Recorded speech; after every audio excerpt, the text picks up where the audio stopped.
Nous allons accueillir Nicolas Gorski pour une conférence sur quelque chose qui est en fait très amusant. Il va parler en fait du côté authentique de chacun pour être vrai, pour être fort et pouvoir en fait gravir en fait toutes les montagnes. Alors vous n'allez pas le voir parce qu'il est en fait en conférence en fait à distance, mais c'est un grand gaillard. Moi, il m'avait surpris de voir en fait cette force qui était en fait dans cet homme-là. Puis au fur et à mesure, en fait, on se rend compte que c'est quelqu'un qui est fragile. Et ce qu'il va livrer, en fait, ce qu'il va vous livrer à vous, c'est en fait cette émotion en fait qu'il avait cachée, et qu'il revendique et qui donne de la force. Avec cette conférence, je vous invite vraiment en fait à penser sur vos émotions qui vous font avancer et d'en être très très fier, être authentique. Belle conférence.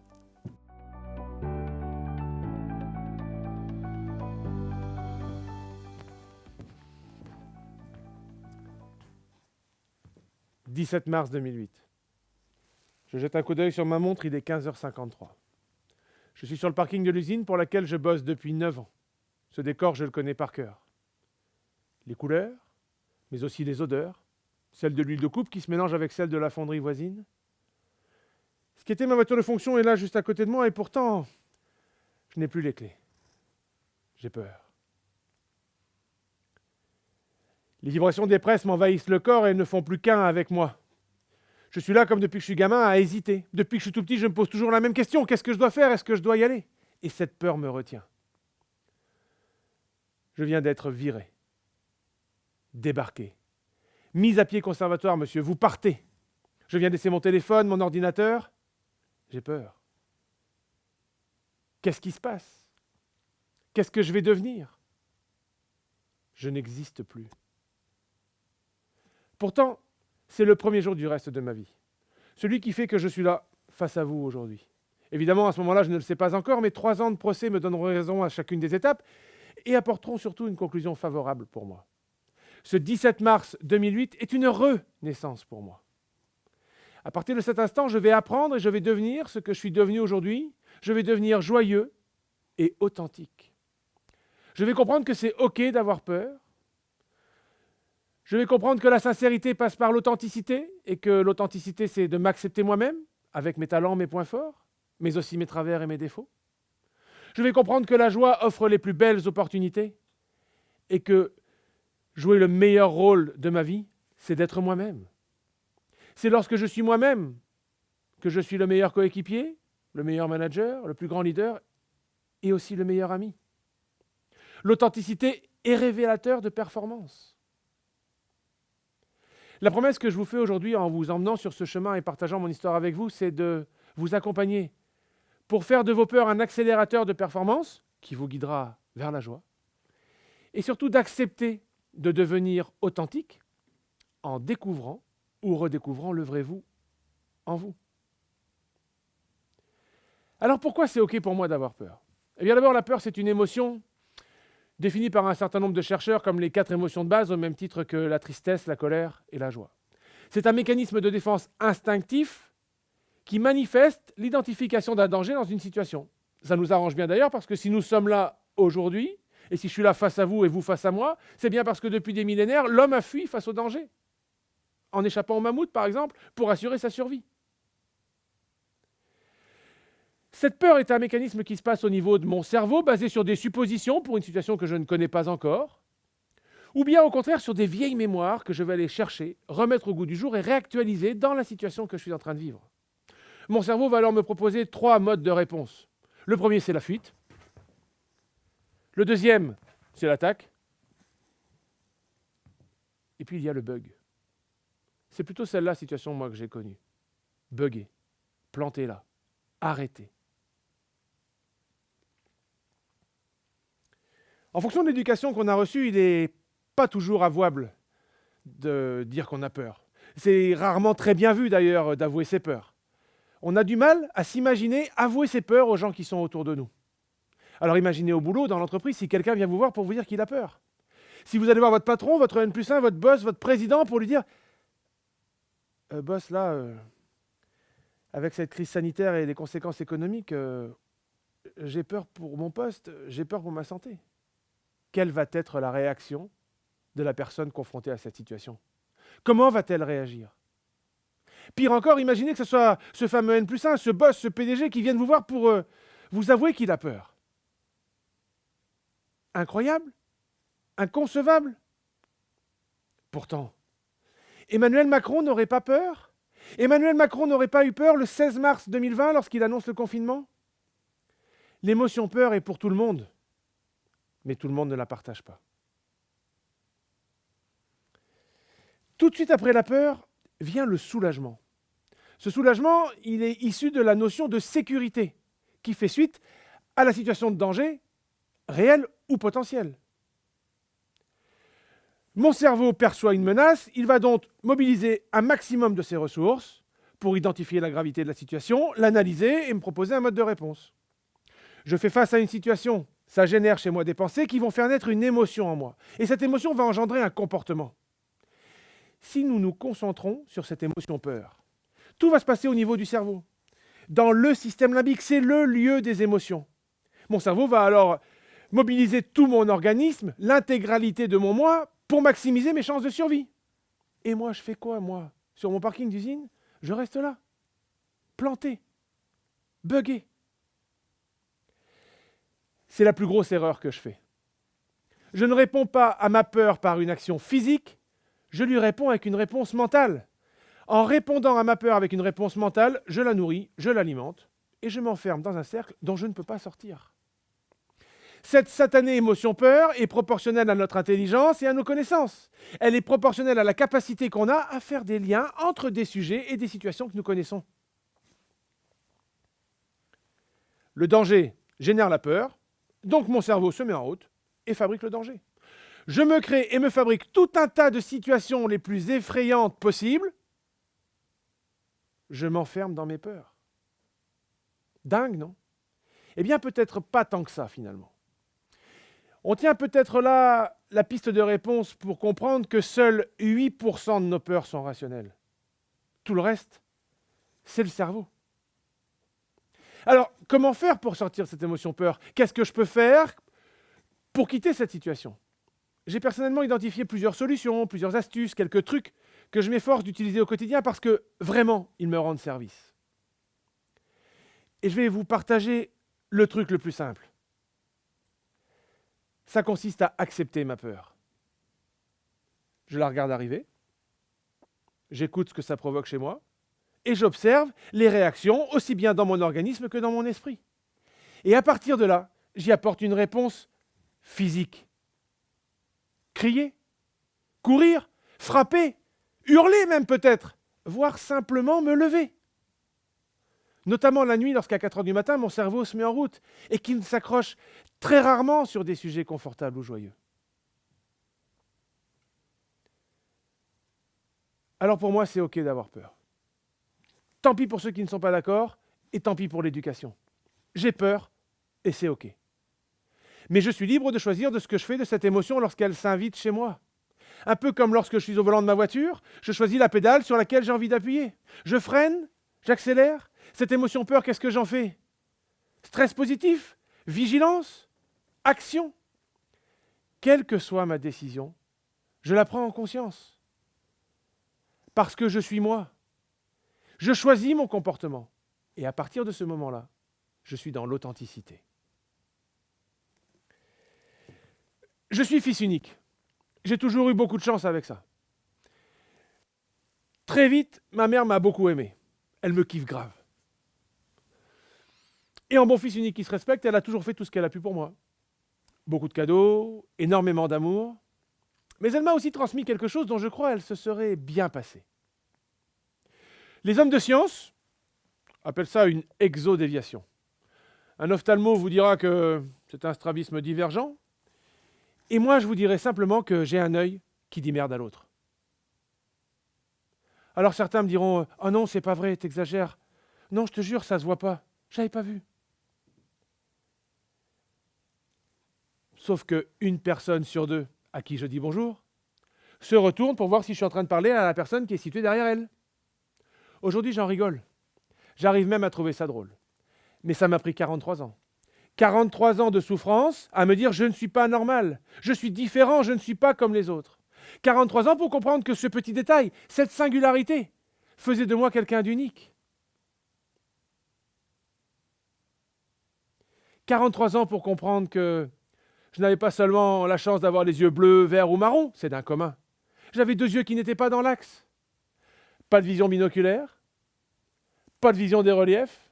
Quelle chance! Je suis une bille au ping-pong. Régulièrement, je verse le contenu de la bouteille à côté du verre, et pourtant je suis gourmand. Mais c'est moi. Ça fait partie de moi. Je suis moi. Être authentique, pour moi, c'est accepter tout ce qui me fait moi, ce que je suis, ce qui va avec moi. L'authenticité, c'est la capacité et le désir qu'on a à être soi-même pour rester en lien avec l'autre. En philosophie, on dit que c'est une vertu par laquelle un homme exprime avec sincérité et engagement ce qu'il est au plus profond de lui. Alors certains sont authentiques de manière spontanée et naturelle, et pour d'autres, il va falloir faire des efforts. Mais qu'est-ce qu'un homme authentique? Il est parfois plus facile de le reconnaître parmi ses semblables que de savoir réellement ce qui fait son authenticité. Cette authenticité, on l'aperçoit intuitivement sans jamais vraiment savoir à quoi elle tient. Eh bien pour moi, être authentique, c'est faire en sorte de rester en lien avec moi-même, avec mes valeurs et mes besoins, tout en restant en lien avec l'autre. C'est accepter et avouer mes erreurs, mes défaites, mes défauts, mes peurs. Tenter de dissimuler mes facettes les plus sombres m'éloigne de l'authenticité. Je dois accepter et avouer mes côtés sombres et mes fragilités. Ma fragilité n'est pas critiquable. Mon strabisme non plus. L'authenticité, c'est également pour moi accepter ce que les autres pensent de moi, même si ce n'est pas toujours joli. C'est aussi pouvoir me lever le matin et me dire ce qui compte, c'est que je suis en accord avec moi-même. Je suis fidèle à ce que je suis au plus profond de moi. L'authenticité, c'est arrêter de se mentir à soi-même, arrêter de mentir aux autres. Être authentique, c'est se simplifier la vie.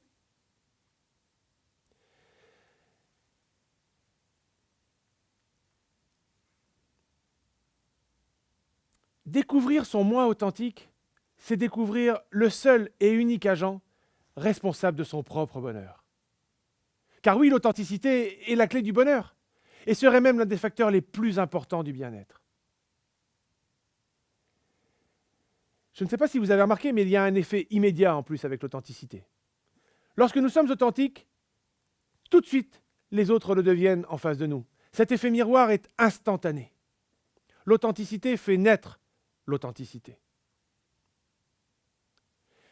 Il y a quelques astuces pour être authentique, bien pratiques, comme par exemple le oui ou le non, pour accepter ou refuser quelque chose. Il y a aussi le je, J-E, à utiliser en début de phrase, ce fameux jeu qui va nous positionner en acteur et non plus en juge ou en censeur. Bien pratique, ces outils. Eh bien, j'ai choisi aujourd'hui de vous offrir les 3 phrases qui, pour moi, sont essentielles pour être dans l'authenticité. La première de ces phrases, c'est « Je ne sais pas ». J'ai le droit de ne pas tout savoir. Je ne peux pas tout savoir. De toute façon, personne ne sait tout. Mais l'accepter et l'avouer, c'est déjà être dans l'authenticité. La deuxième phrase clé que je vous propose, c'est « J'ai fait une erreur ». Même si le monde actuel nous a imposé jusque-là d'être parfait, de ne jamais être en situation d'échec, je peux me tromper. J'ai le droit à l'erreur. Mais je dois le reconnaître et l'assumer. Ça ne va en rien détruire mon capital confiance. Bien au contraire. Enfin, la troisième phrase clé de cette boîte à outils, pour moi, c'est « J'ai changé d'avis ». Pour être authentique dans la durée, mon avis peut évoluer et il peut changer. C'est le fameux engagement de notre définition philosophique. Eh bien pour moi, être à l'aise avec ces 3 phrases, c'est déjà être sur le chemin de l'authenticité. Oscar Wilde a dit « Soyez vous-même, les autres sont déjà pris ». L'authenticité, c'est être soi-même et ne pas tenter d'être quelqu'un d'autre. C'est faire tomber le masque social qu'on met en place parce qu'on a peur du jugement des autres. Tout ce que je suis fait que je suis magnifique, magique, fantastique. Je suis né comme ça. Alors pourquoi le cacher ? Tout ça me rend vraiment joyeux. D'ailleurs, la joie, c'est notre nature profonde. Nous sommes programmés pour vivre dans la joie. C'est d'ailleurs l'état dans lequel chacun de nos organes serait à son mieux. Mais, je l'avoue, et il faut bien reconnaître parfois que c'est un peu suspect, tous ces gens qui sont tout le temps joyeux. Alors il va falloir dépenser de l'énergie, faire des efforts pour être joyeux. Parce que personne ne nous a jamais incités à jeter notre joie au visage des autres. Pour preuve, ce petit adage destructeur qui dit « qui rit vendredi, dimanche pleurera ». Sous-entendu, si tu es joyeux, ne le partage pas parce que de toute façon, ça ne durera pas. Pour être authentique et joyeux, ou pour devenir authentique et joyeux, ce que je vous propose, c'est de passer du passé, figé, ancré, celui qui a créé et alimenté toutes nos croyances, donc passer de ce passé à la connaissance. La connaissance, c'est le symbole du renouvellement, le symbole du futur. Là où de nombreuses sociétés proposent des rites de passage qui témoignent de l'avancée individuelle sur les voies de la connaissance, nous nous enfermons dans la prison du passé, du savoir et de la souffrance. Pour preuve, nous avons réussi à transformer un « tu naîtras dans la joie et grandiras dans la paix » en « tu enfanteras dans la douleur et tu gagneras ton pain à la sueur de ton front ». Mais pourtant, une naissance, la naissance, c'est la première production de joie. Alors la renaissance, issue de chacune de mes expériences ou de mes rites de passage, devrait m'inonder de joie. Malheureusement, il n'y a plus de rites de passage formels dans nos sociétés en Occident depuis 3 ou 4 siècles.